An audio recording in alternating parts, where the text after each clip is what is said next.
بسم الله الرحمن الرحيم. السلام عليكم ورحمة الله وبركاته. معاكم محمد شاهين التاعب من قناة الدعوة الإسلامية على اليوتيوب. والنهاردة هنتكلم عن العقائد المسيحية اللي بشر بيها المسيح عليه السلام، أو المسيحية في زمن المسيح عليه السلام.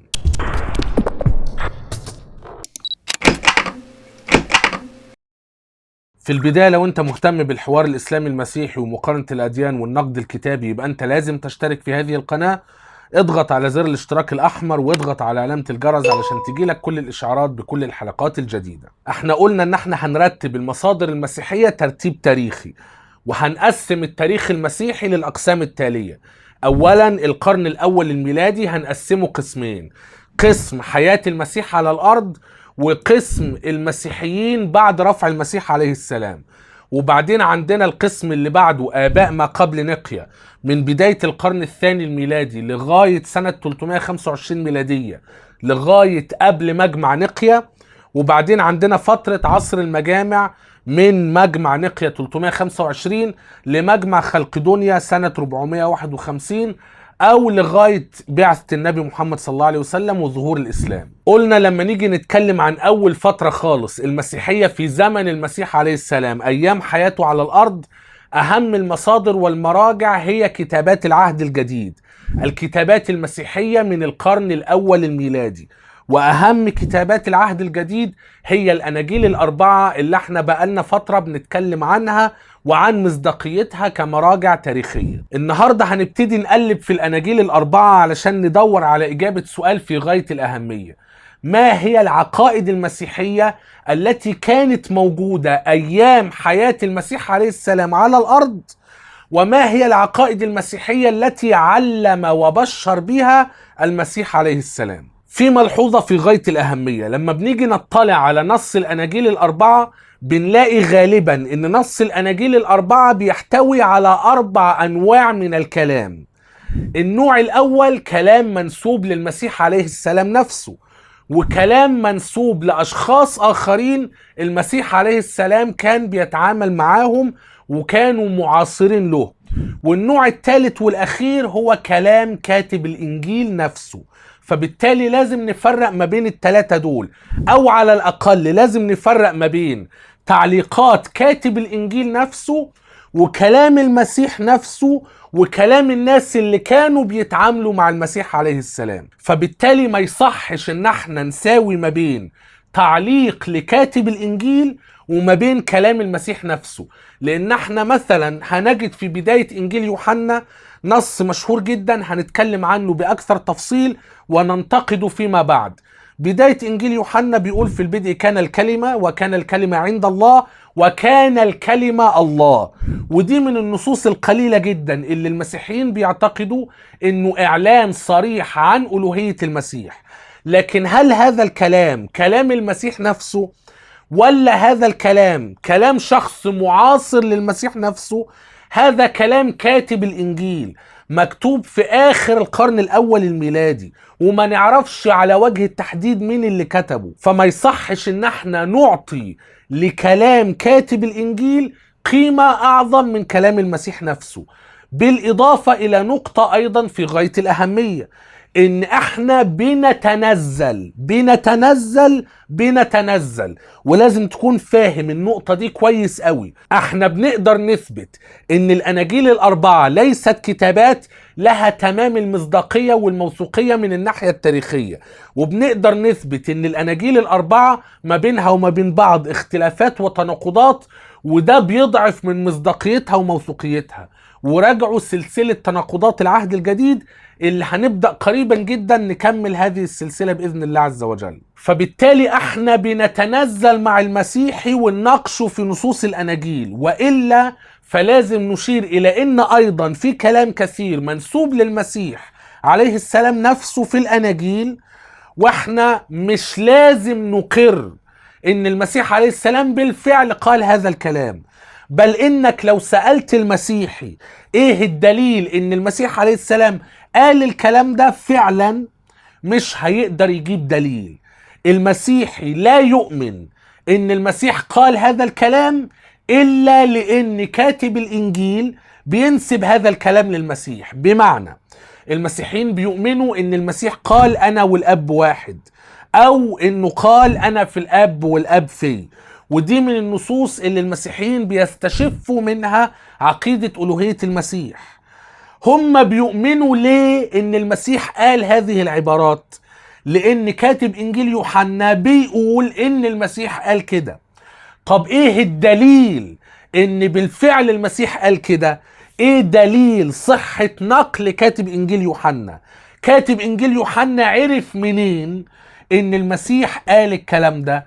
لا يوجد دليل تاريخي مستقل يثبت صحة النقل عن المسيح انه بالفعل قال انا والاب واحد او انا في الاب والاب في. في نقطة اخرى حابب انبه عليها، لان يبدو ان بعض الناس ما فهموش. المسيحيين بيؤمنوا مجرد ايمان ان كاتب انجيل متى هو متى التلميذ، وان كاتب انجيل لوقا هو تلميذ بولس لوقا الطبيب، وان كاتب انجيل مرقس يا اما تلميذ لبولس يا اما تلميذ لبطرس يا اما واحد من ال70 رسول، وان كاتب انجيل يوحنا هو يوحنا الحبيب، يوحنا بن زبدي تلميذ المسيح. هذا ايمان ليس عليه دليل تاريخي. وزي ما قلنا ان اقدم واحد من اباء الكنيسة قال بالكلام ده هو إيريناوس أسقف ليون، احد اباء القرن الثاني الميلادي، وهناك انقطاع بينه وما بين المسيح وتلاميذه. فعرف الكلام ده منين؟ وايه الادلة التاريخية اللي تأكد صحة دعواه؟ فبالتالي المسيحيين نسبوا هذه الكتابات لتلاميذ ورسل المسيح علشان يعطوا لهذه الكتابات قيمة، علشان يتقال ان ليه نصدق الكلام اللي موجود في هذا الانجيل؟ علشان يوحنا التلميذ هو اللي كاتبه. وليه نصدق الكلام اللي موجود في هذا الكتاب او في هذا الانجيل؟ علشان مرقس ده يا اما كان من الرسل او تلميذ بطرس او تلميذ بولس بغض النظر عن مصداقية بولس. وليه نصدق اللي موجود في هذا الانجيل؟ علشان اللي كتبه لوقا يا اما واحد من الرسل يا اما تلميذ بولس بغض النظر عن مصداقية بولس. وليه نصدق اللي موجود في هذا الانجيل؟ لان اللي كتبه متى التلميذ. ده ايمان ليس عليه دليل. طيب في نقطة في غاية الاهمية، بنيجي نسأل سؤال: هل المسيحيين بيؤمنوا ان المسيح عليه السلام علم العقائد المسيحية الرئيسية بشكل صريح وواضح ومباشر؟ ما هي العقائد المسيحية الرئيسية؟ قلنا ان العقائد المسيحية الرئيسية هي الثالوث، وبعدين الخطية الأصلية، وبعدين التجسد وألوهية المسيح، وبعدين الصلب والفداء. هذه هي العقائد المسيحية الرئيسية. لو جينا نسأل سؤال: هل المسيح علم بشكل واضح وصريح ما فيهوش لبس ولا يمكن تأويله؟ هل علم بعقيدة الثالوث بشكل محكم؟ الإجابة لا. وده شيء ممكن يستغرب له المسلم. المسلم اهم عقيدة عنده ايه؟ التوحيد، لا اله الا الله محمد رسول الله. القرآن الكريم والسنة النبوية الشريفة مليئة بنصوص قد كده بتقول بشكل صريح وواضح ومحكم لا لبس فيه ولا يحتمل اي تأويل بالتوحيد والإيمان بالله، وإن محمد صلى الله عليه وسلم رسول من الله يوحى إليه، وإن القرآن موحى به من الله، وهكذا. أما بالنسبة للمسيحية، لما نيجي نتكلم عن تعاليم المسيح عليه السلام، هل المسيح علم من أقواله ودعوته وتبشيره بشكل واضح وصريح ومحكم لا لبس فيه ولا يحتمل أي تأويل؟ هل علم بعقيدة الثالوث؟ هل علم بعقيدة التجسد؟ هل قال إنه هو الله وإنه مستحق للعبادة وإنه طلب من الناس إن هم يعبدوه؟ هل علم بالخطية الأصلية؟ هل علم بشكل صريح بإنه جاء من أجل الصلب والفداء؟ أنا بدعي وبقول، وخلي حتة الصلب والفداء على جنب شوية، لكن فيما يخص الثالوث والتجسد وألوهية المسيح والخطية الأصلية، المسيح لم يعلم بشكل واضح وصريح هذه العقائد، بل بالعكس زي ما هنرى فيما بعد ان في نصوص كثيرة جدا منسوبة للمسيح عليه السلام لو جينا نفهمها في مقابل العقائد المسيحية الرئيسية زي ما آباء عصر المجامع فهموها، سنجد ان اقوال المسيح هذه تناقض وتضاد تعليم آباء عصر المجامع. يجب أن نشير أيضا إلى نقطة في غاية الأهمية، ألا وهي أن عقيدة الثالوث عقيدة زي ما قلنا مكونة من أركان. الثلاث أركان هم الآب والابن والروح القدس، وفي علاقة ما بين هذه الأقانيم، وبكده يبقى عندنا عقيدة الثالوث. في نقطة في غاية الأهمية يجب الإشارة إليها: لا يوجد خلاف على الإطلاق طوال التاريخ المسيحي ما بين كل المسيحيين المنتسبين للمسيح عليه السلام، لا يوجد خلاف حول عقيدة ألوهية الآب. لا يوجد أحد ينكر إن الآب هو الإله الحقيقي المستحق للعبادة، وإن الآب هو خالق السماوات والأرض وهو رب السماوات والأرض. لماذا لا يوجد خلاف على هذه العقيدة؟ ولماذا لم تعقد مجامع يتناقش فيها هذه العقيدة؟ لأن هذه العقيدة أوضح من الشمس في نصوص الكتاب المقدس، وعليها نصوص واضحة وصريحة لا يمكن إنكارها ولا يمكن تأويلها. وهذه العقيدة منقولة عن المسيح عليه السلام وعن أتباعه بشكل متواتر، بحيث لا يوجد فريق قط بينسب نفسه للمسيح إلا وبيعتقد هذه العقيدة. كتعليق على الكلام اللي أنا لسه قايله ده، حابب أقول نقطة في غاية الأهمية. أولا، وجود نصوص محكمة في الأناجيل الأربعة بتعلم بعقيدة معينة ليست دليلا في حد ذاته على صدق هذه العقيدة، لأن لازم الأناجيل أولا توصف بالمصداقية والموثوقية.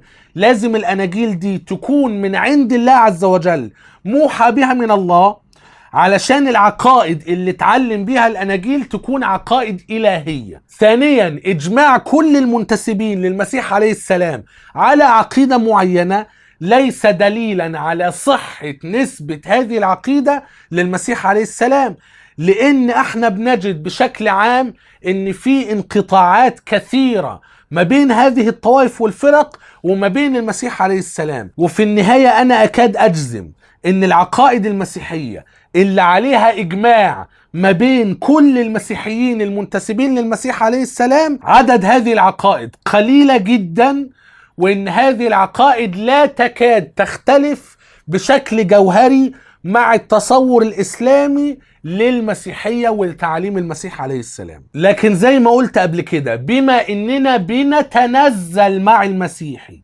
وبنناقشه من خلال الأناجيل الأربعة، فبنقول لماذا عقيدة ألوهية المسيح ليست بمثل ثبات عقيدة ألوهية الآب في الأناجيل الأربعة؟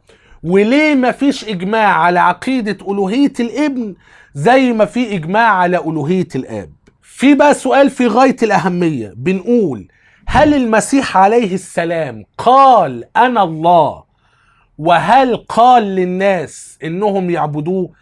هل قال المسيح أنا الله اعبدوني؟ العجيب إن احنا بنجد إن كبار علماء المسيحيين بيعترفوا وبيقروا إن المسيح عليه السلام لم يقل بشكل صريح أنا الله ولم يطلب العبادة. نبدأ بكلام مشهور جدا للبابا شنودة الثالث نفسه في كتابه سنوات مع أسئلة الناس، الجزء ألف، أسئلة لاهوتية وعقائدية، الصفحة رقم 144. السؤال بيقول: هل قال المسيح إنه إله؟ ده العنوان. كيف نصدق لاهوت المسيح، يعني ألوهيته إنه من جنس الألوهية، بينما هو نفسه لم يقل عن نفسه إنه إله ولا قال للناس اعبدوني؟ خلوا بالكم، الشيخ أحمد ديدات كان من أكثر الناس اللي ليهم دور إعلامي في ترويج هذه النقطة، إن المسيح عليه السلام من خلال أقواله المنسوبة له في الأناجيل لم يعلن بشكل صريح أنه الله، ولم يقل أبدا للناس إنهم يعبدوه. فبالتالي احنا بنيجي نشوف بقى هل النصارى بيقروا بهذا الكلام ولا بينكروه. في الواقع كبار آباء المسيحية بيقروا بهذا الكلام. البابا شنودة بيقول: الجواب: لو قال عن نفسه إنه إله لرجموه، ولو قال للناس اعبدوني لرجموه أيضا، وانتهت رسالته قبل أن تبدأ. الكلام ده معناه إن المسيحيين ليهم تبرير لماذا لم يقل المسيح بشكل صريح إنه هو الله، ولم يطلب بشكل صريح العبادة لنفسه. ليه؟ المسيحيين بيؤمنوا لأن هو مهمته، هو نزل من السماء وجه يعيش على الأرض كإنسان، مش علشان يعلن ألوهيته، لكن علشان يتمم الصلب والفداء. ولو نزل وعاش على الأرض كإنسان وقعد يقول أنا الله اعبدوني، الناس ما كانتش هتصدقه، والناس كانت هترجمه، ولو الناس كانت رجمته مهمته كانت هتنتهي قبل أن تبدأ. بمعنى ان المسيح كان هيفشل في اتمام الصلب والفداء لو اعلن بشكل صريح انه هو الله. بيقول إذا كان السيد المسيح هو الله، فلماذا لم يقل السيد المسيح صريحا أنا الله؟ ولماذا أخفى السيد المسيح لاهوته ولم يعلنه في وضوح تام؟ أول حاجة لو قال أنا الله على طول كده ما كانش الناس يحتملوا. في أشياء لا يحتملها البعض. سؤال يا سيدنا، لماذا السيد المسيح لم يقل صراحة أنا هو الله الظاهر في الجسد، يعني بدون حاجة تأويل؟ يعني مثلا في الكتاب المقدس لما حد بيسألنا من بره بيقول هات لنا دليل واضح وصريح، في الكتاب المقدس يقول أنا المسيح أنا هو الله. لماذا المسيح ما كانش خلص الموضوع ده كله في كلمة واحدة وكان قال أنا هو الله على طول؟ جميل. اتفضل يا سيدي. هو طبعا السيد المسيح ما كانش محتاج ان هو يقول انا هو الله، لكن يكفي انه كان يعمل الاعمال الالهيه، وهو قال بنفسه كده ان لم تؤمنوا بي فامنوا بي من اجل الاعمال. بغض النظر عن هذه التبريرات اللي انا بعتقد انها واهيه جدا، الا اننا بنقف امام نقطه في غايه الاهميه. المسيحيين بيعترفوا من خلال الاقوال المنسوبه للمسيح في الاناجيل ان المسيح عليه السلام لم يقل ابدا بشكل صريح انه الله او طلب العبادة. طيب هل المسيحيين بيقولوا ان المسيح عليه السلام لم يعلم ابدا اي شيء فيما يخص الوهيته؟ المسيحيين بيقولوا ان المسيح عليه السلام تكلم ببعض الاقوال، اللي يفهم هذه الاقوال بشكل صحيح هيدرك ان المسيح بيلمح لألوهيته. والمسيحيين بيؤمنوا ان افعال المسيح ومعجزاته تدل على انه اله، لكن احنا بنقول ان هذا الكلام من ابطل الباطل. والدليل على كده من خلال الاناجيل نفسها. الناس اللي عصروا المسيح وسمعوا اقواله وشافوا معجزاته كانوا ما بين امرين: يا اما كانوا بيصدقوا انه نبي، يا اما كانوا بيكذبوه او بيكفروا بيه وما بيصدقوش حتى انه نبي، ناهيك انهم يؤمنوا انه اله. لكن قبل ما نستعرض بعض الاقوال الموجودة في الاناجيل اللي بتمثل عقيدة الناس اللي عاشوا مع المسيح وسمعوا اقواله وشافوا معجزاته، هنقرأ كام اقتباس في غاية الاهمية. الاقتباس الاول من كتاب شمس البر للقس منسى يوحنا صفحة 175 بيقول: ويقول بعضهم لماذا لم يقل المسيح صريحا أنا الله بل قال أنا ابن الله؟ وخلي بالك يعني حتى نقطة ان المسيح يقول أنا ابن الله بشكل صريح في الأناجيل ده أمر مشكل شوية. لا نجد نص المسيح بيقول فيه بشكل صريح أو بيكلم الناس بيقول لهم أنا ابن الله. لكن هذه نقطة أخرى، وعايز أنبه على مسألة في غاية الأهمية. المفروض انك لا تتعامل مع نص الاناجيل الاربعة بخلفيتك الاسلامية وبتصوراتك وبافكارك الاسلامية. لازم تتعامل مع نصوص الاناجيل الاربعة كأنك شخص معاصر لكتبة الاناجيل الاربعة، وتفهم هذه المصطلحات وهذه التعبيرات بفهم اصحابها. يعني زي ما هنبين فيما بعد ان حتى لو المسيح قال انه ابن الله، فهذا لا يعني انه بيعلن الوهيته، لان في ناس كثر جدا في الاناجيل الاربعة وفي الكتاب المقدس بشكل عام في الثقافة اليهودية والثقافة المسيحية اطلاق ابن الله على الناس لا يدل على انهم آلهة مستحقين للعبادة. بل اللي فوق كده ان لو انا قلت على شخص انه اله، هذا لا يعني بالضرورة انه اله حقيقي مستحق للعبادة. وده معناه زي ما هكرر علشان النقطة دي تتفهم، ان في بعض المصطلحات المسيحيين بيروجوها ما بين المسلمين استغلالا لجهل المسلمين بالكتب المقدسة، وبيقولوا شوفوا المسيح قال كذا، شوفوا المسيح قال انه ابن الله، وده معناه انه اله حقيقي مستحق العبادة. هذا باطل. انت ممكن يعني تتشوش بمثل هذه الاقوال بسبب تصوراتك الاسلامية وعدم قبولك بشكل اسلامي شرعي ان يتقال عن المسيح ابن الله او انه يصرح بتصريح معين.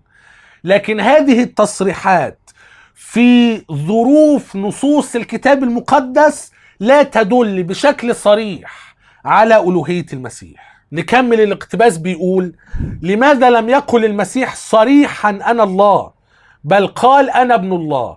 فذلك لأنه، يعني هو بيقر أنه لم يقل أنا الله بشكل صريح، فذلك لأنه لو قال أنا الله يجمع إلى أقنومه أقنومي الآب والروح، وهما معه أقنومان ممتازان أو متميزان في اللاهوت، بل قال أنا ابن الله لتعرف نسبته الأزلية إلى الأقنوم الأول، وقال أنا والأب واحد لنعرف مساواته له. زي ما قلت قبل كده، المسيحيين بيحبوا قوي نص أنا والأب واحد وأنا في الأب والأب فيه، وبإذن الله هنخصص فيديو نتكلم فيها عن أشهر النصوص اللي المسيحيين بيحاولوا يشوفوا فيها إن المسيح بيعلن عن جوهره الألوهي. لكن هو هنا في النهاية هذا الشخص القس منسى يوحنا بيدعي إن لو المسيح قال أنا الله فهذا هيبقى ادعاء خاطئ لاهوتيا، وده أمر من أعجب العجب. يعني أنت لما تيجي تقلب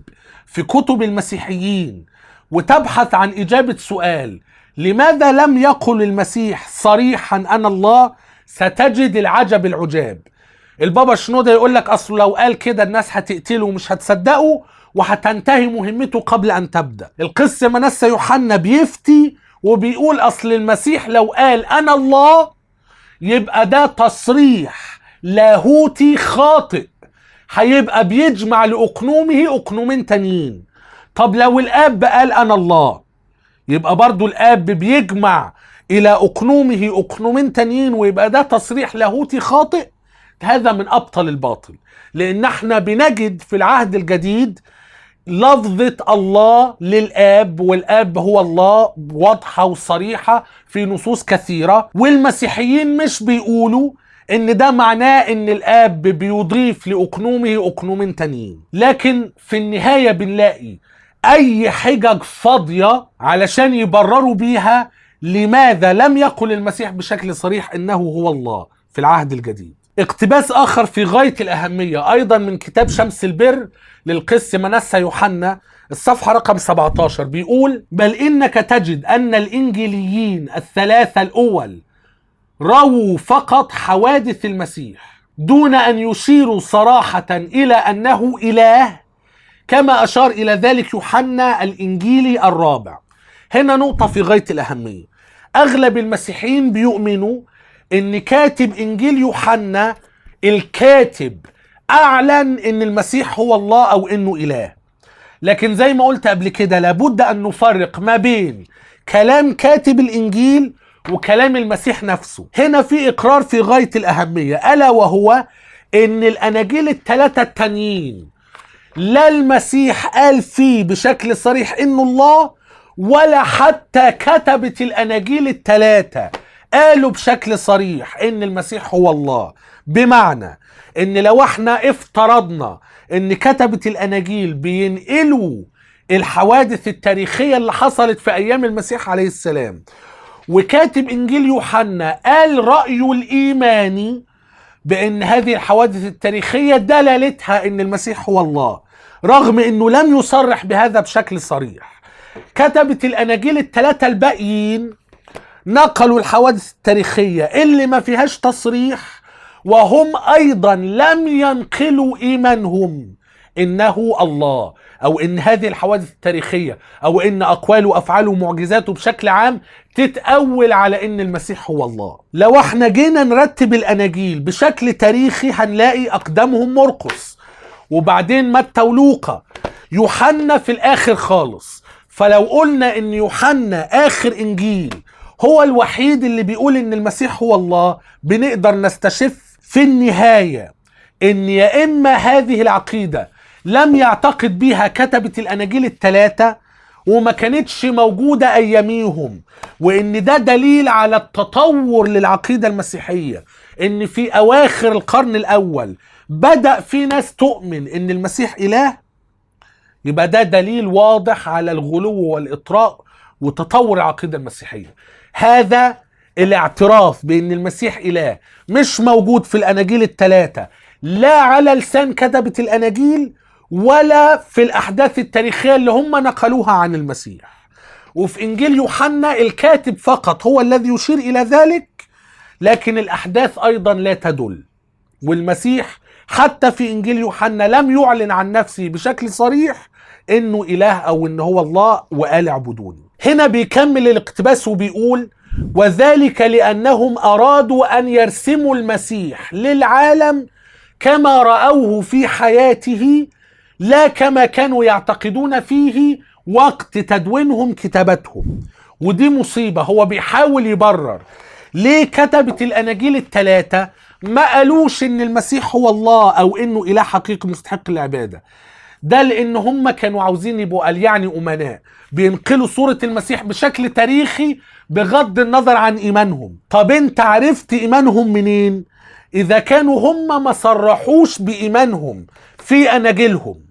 عرفت منين ان هم كانوا بيؤمنوا ان المسيح هو الله؟ احنا بنقول ان انت لو شفت المسيح عليه السلام وسمعت اقواله وشفت معجزاته بحسب المنقول عنه في الاناجيل، لن تؤمن ان هو الله المستحق للعبادة. ولا حتى كتبة الاناجيل قالوا لنا كتعليق جانبي عن رأيهم ان المسيح اله مستحق للعبادة. انا هكتفي بهذا القدر في هذا الفيديو. في الفيديو القادم هنبتدي نقرأ بعض النصوص اللي مفادها الناس اللي شافوا المسيح وسمعوا كلامه وشافوا معجزاته بحسب المدون في الاناجيل الاربعة امنوا بايه في الاخر. لو كان الفيديو عجبك لايك وشير وسبسكرايب، ولو تقدر تدعم وترعى محتوى القناة زور صفحتنا على باتريون، هتجد الرابط اسفل الفيديو. لو الفيديو ما عجبكش اعمله ديسلايك مش مشكلة. الى ان نلتقي في فيديو اخر قريبا جدا باذن الله عز وجل. لا تنسوني من صالح دعائكم، والسلام عليكم ورحمة الله وبركاته.